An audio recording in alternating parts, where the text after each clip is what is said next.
Good morning, happy Sunday. Bali, alas 10 na nga pala ng umaga at yun, bigla kami nag-grade kasi sa Turubengbeng kaya sabi ng asawa ko manghuli daw kami ng isda. Bali, itong lugar natin is malapit lang din sa bahay namin. Mga ilang minuto din ng biyahe. Tapos yan, bali nire-ready na ng asawa ko yung mga gagamitin namin. Bali, yung anong kukunin namin, yung mga pirami lang na maliliit. Kasi nga, yun yung magandang pang na Turubengbeng. Tapos ito, matarik nga yung pababa dito. Yung asawa ko nadulas, kaya sabi niya rin sa akin mag-ingat daw ako. Bali, ito nga pala sa may ilalim din ng tulay para hindi masyadong mainit. Pero itong time na to, medyo mahangin siya kaya okay lang din. Tapos yan, excited na rin nga ako dito kasi yung last na panghuli namin is matagal na talaga din. Pero yung asawa ko parang nakapunta rin siya agad dito, yung nakaraan. Tapos yun nga, nakahuli na siya agad, nakakaingit. Naingit ako din.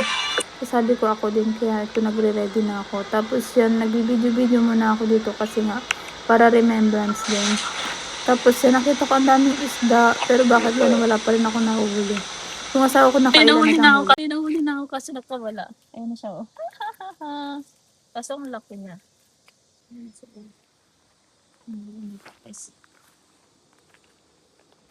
Ito na.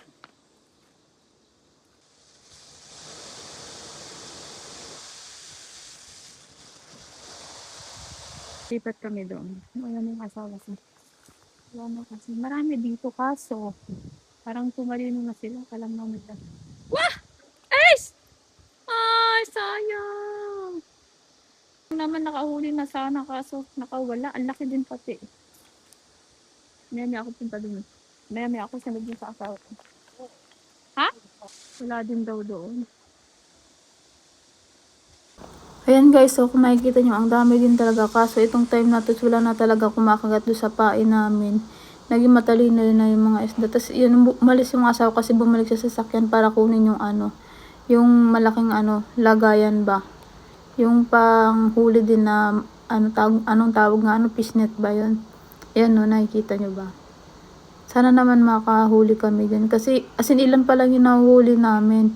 Ang namin, hanggang 2 oras lang kami. Kasi bukas may pasok na rin. Kaya, ayan. Actually, ayaw nga dapat ng asawa kaso nainip din sa bahay. Kaya sabi niya, sige lang tayo, 2 oras lang tayo.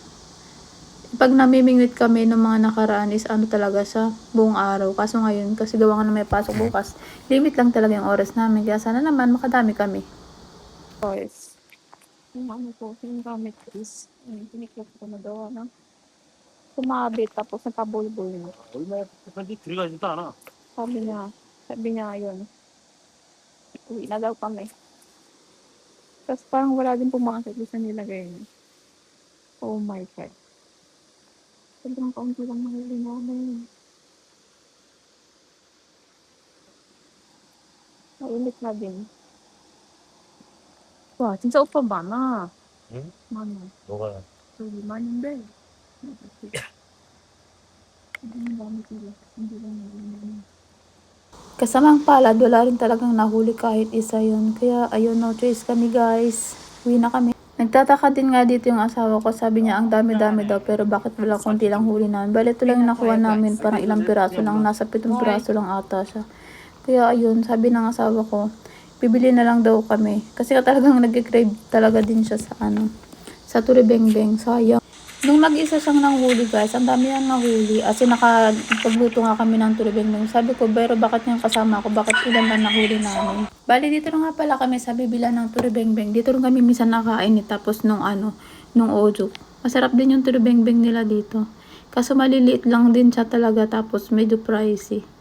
Kaso no choice, diba?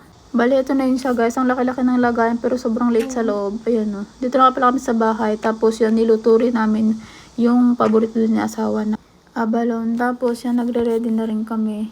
At ito na nakasit na yun sa. At bali, ito yun guys, yung Turubengbeng na sinasabi ko, diba? Ang lilit nila. Kain tayo.